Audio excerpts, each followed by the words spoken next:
अस्सलाम वालेकुम दोस्तों, उम्मीद है आप लोग ठीक हैं, खैरियत से हैं। अल्लाह ताला की ज़ात आपको अपने हिफ्ज़ व अमान में रखे। हमारी दुआएं हमेशा की तरह आपके साथ हैं। इस वक्त पीटीआई मुकम्मल तौर पर प्रोपेगेंडे में मसरूफ़ है, क्योंकि इनका मकसद ही पाकिस्तान को मुतनाज़ा बनाना है।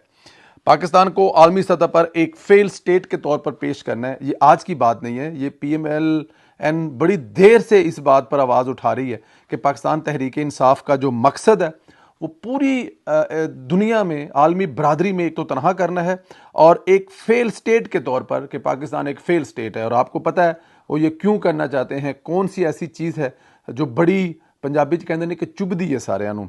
उन्होंने हालिया इंतखाबात को भी फेल करने की कोशिश की, अब नताइज प्रोपोगंडा कर रहे हैं। उन्होंने राय साकब खरल नामी रिपोर्टर का सहारा लिया। अब जिस रिपोर्टर का सहारा लिया है, अब उसके बारे में आप लोगों को बार बार बता चुके हैं कि वो एक यूट्यूबर है, वो सहाफ़ी का उसने रूप धारा हुआ है। एक्चुअली वो जो है पीटीआई का एक जो उनकी जो हकीकी आज़ादी की, सो कॉल्ड हकीकी आज़ादी की जो ट्रांसमिशन चली थी, जिसमें वो बैठ के शाम लोगों की जहन साजी किया करते थे, उसमें साकब खरल बैठ कर बाकायदा प्रोग्राम किया करता था।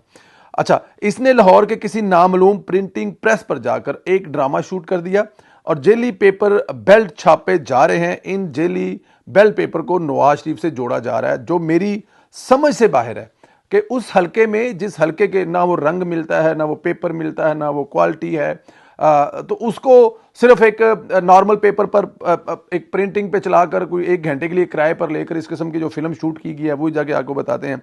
रात को भी बताया था कि स्टोरी में पता नहीं कि प्रिंटिंग प्रेस का मालिक कौन है। फिर वो कह रहे हैं कि हमने पुलिस को फ़ोन कर दिया है और पुलिस वाला पार्ट 2 शॉट ही नहीं हुआ। मतलब अगर पुलिस को कॉल कर दी थी 15 पर, तो 15-20 मिनट के अंदर अंदर तो पुलिस आ गई होगी। तो वो वाला हिस्सा कभी सामने क्यों नहीं आया कि पुलिस आई हो, उन्होंने प्रिंटिंग प्रेस के मालिक को गिरफ्तार किया हो, उससे पूछा हो, उसको थाने ले गए हो, उसके FIR दर्ज खिलाफी भी हो, और उसको उससे कोई इंक्वायरी करने की कोशिश की हो कि आपने ये सब कुछ क्यों किया है और किसके कहने पे किया है। ऐसा कुछ नहीं आया। हालांकि वो जो साकब साहब हैं, वो अपनी उस जो 2-1.5 मिनट की वीडियो, उसमें ये कह चुके कि हम लोग पुलिस को कॉल कर चुके हैं। बहरहाल रात को ही राय साकब और पीटीआई का प्रोपेगेंडा नाकाम बना दिया गया था, लेकिन अब अवाम में शदीद गुस्सा पाया जा रहा है। राय साकब के खिलाफ इंक्वायरी क्यों नहीं शुरू हुई, पूछा क्यों नहीं जा रहा कि ये ड्रामा किसके कहने पर हुआ। इस कहानी का एक पहलू हमारे पास भी है, वो भी आपके सामने रखते हैं। पहला पहलू तो यह है कि अगर बेल्ट पेपर की छपवाई वाली स्टोरी इतनी ही बड़ी थी, सच पर मबनी थी, तो फिर इतने बड़े स्कोप को सहाफ़ी अपने चैनल पर क्यों ना चलवा सका। ये बहुत बड़ा एक सवालिया निशान है ना, कि मतलब परवेज संधीला ने मरियम नवाज का इंटरव्यू किया, बहुत बड़ा इंटरव्यू है, हर चैनल चाहता है कि वो मेरे चैनल पर इंटरव्यू चले। तो मैं अगर कोई चैनल नहीं चला रहा, अब साकब साहब की कुछ स्टोरी अगर चैनल नहीं चला रहा, तो इसका मतलब है उसमें कुछ समथिंग रॉन्ग है। बड़ी सादी सी बात है ना, कि वो मतलब कि प्लांटेड स्टोरी है, इसलिए कोई भी चैनल क्यों रिस्क लेगा इस किस्म की स्टोरी चलाने के लिए। अच्छा चलो, मान लिया वहां दबाव होगा, अपने यूट्यूब चैनल और ट्विटर पर क्यों नहीं पोस्ट की। वहां पर तो किसी का दबाव नहीं था। इसका मतलब वो खुद भी जानता था कि इसमें झोल है, पकड़ा जाएगा, जवाब देना पड़ेगा। मतलब अपने यूट्यूब चैनल पर भी नहीं लगाया और खुद ट्वीट भी नहीं किया। ट्वीट भी किया तो पीटीआई के ऑफिशियल अकाउंट से, और पीटीआई के जो दूसरे हैंडलर्स हैं उनसे अकाउंट करवाया, खुद वो किया भी नहीं। मतलब अच्छा, दाद देनी पड़ेगी न्यो न्यूज को। हम न्यो न्यूज को दाद देते भी हैं। तो इन्होंने रेटिंग के पीछे भागने के बजाय मुल्क को एक नए इंतशार से धकेलने से जो है वो ग्रेज किया। मेरी नसरुल्लाह मलिक साहब से बात हुई, उन्होंने बताया कि हमने स्टोरी को चलाने से इनकार कर दिया था। न्यो न्यूज़ की इंतजामिया के पास ये ड्रामा ले जाया गया। उन्होंने सहाफ़ती इक़्तिदार को मलहूज़े खातर रखते हुए अपने चैनल पर चलाने से इनकार कर दिया था। फिर इस स्टोरी को 4 दिन बाद पीटीआई को मजबूरन सोशल मीडिया पर चलाना पड़ा था। न्यो न्यूज़ के नसरुल्लाह मलिक और फवाद अहमद ने इस ड्रामे को फौरी तौर पर सहाफ़ी और अखलाकियों के खिलाफ वर्जी करार देते हुए कहा कि ये इस काबिल नहीं है, और हमें क्योंकि इसके बारे में ये पता लगा है, या हमें पता है ये फेक है, ये प्लांटेड है, इसलिए इस स्टोरी को नहीं चलाया जाएगा, और वो नहीं चले। अभी नसरुल्लाह मलिक साहब शायद हमारे चैनल इस वीलॉग से पहले या बाद में वो तमाम चीज़ें जो हैं वो सामने लाएंगे, जो हमारे अभी हमारे नॉलेज में नहीं है। अब देखेंगे उसमें क्या क्या आते हैं, लेकिन मेरा इन दोनों सहाफ़ियों को बिल्कुल सलूट है। देखा जाए तो इसमें सहाफ़ी असूलों की किसी सूरत पासदारी नहीं की गई थी। खबर यह है कि स्टोरी 4 दिन पहले शूट हुई, कमिश्नर से चलानी पहले थी, लेकिन चैनल ने इनकार कर दिया, तो फिर कमिश्नर वाला ड्रामा रचाया गया। इस पर यह सवालात भी उठते हैं कि 4 दिन पहले शूट करके इतने दिन राय साकब ने इस स्टोरी को अपने पास क्यों रखा और फौरी तौर पर इस इस पर कुछ क्यों नहीं किया? ये बहुत सारे सवालात हैं। मेरे ख्याल में नसरुल्लाह मलिक से बेहतर इसका कोई जवाब नहीं देगा, और वो इंशाअल्लाह ताला मेरे ख्याल में या तो हमारे इस वीलॉग से जब ये रात को 7:30 बजे ऑन एयर होगा उससे पहले हो चुका होगा, या फिर इसके बाद होगा। ये मुझे भी इंतज़ार है जितना कि आपको इंतज़ार है। दीगर खबरों पर बात करते हैं। आज का दिन बहुत अहम है। आज हुकूमत साजी मुकम्मल हो सकती है।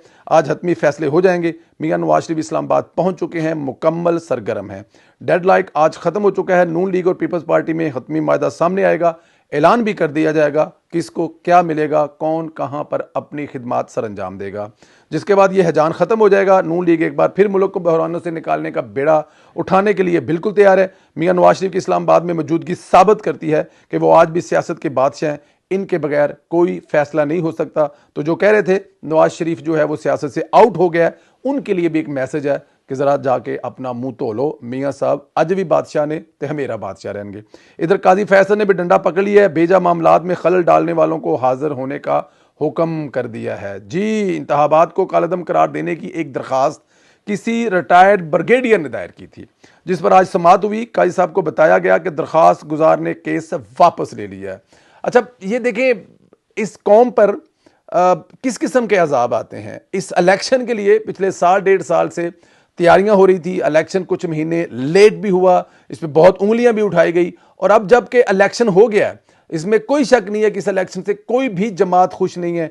कोई भी जमात ये मानने को तैयार नहीं है कि इलेक्शन में किसी किस्म की धांधली नहीं हुई। सब अपने अपने तय कर रहे हैं कि ये कुछ ना कुछ गड़बड़ सियासत में हुई। लेकिन इसके बावजूद जब सियासतदान इसको लेकर आगे चल रहे हैं और हुकूमत बनाकर इस मुल्क के मसाइल हल कर रहे हैं, तो फिर कोई ना कोई दरमियान में उठ के आ जाता है जिसका ना कुछ सर है ना पैर है कि इंतखाबात को ही ख़त्म कर दिया जाए। ये एक बदकिस्मती इस मुल्क की। बट एनी हाउ, काजी साहब ने कहा कि अब ऐसे नहीं चलेगा। अदालत है, कोई मजाक नहीं। कोई भी दरखास्त कर दे और फिर वापस ले ले, अब तो समाअत होकर रहेगी।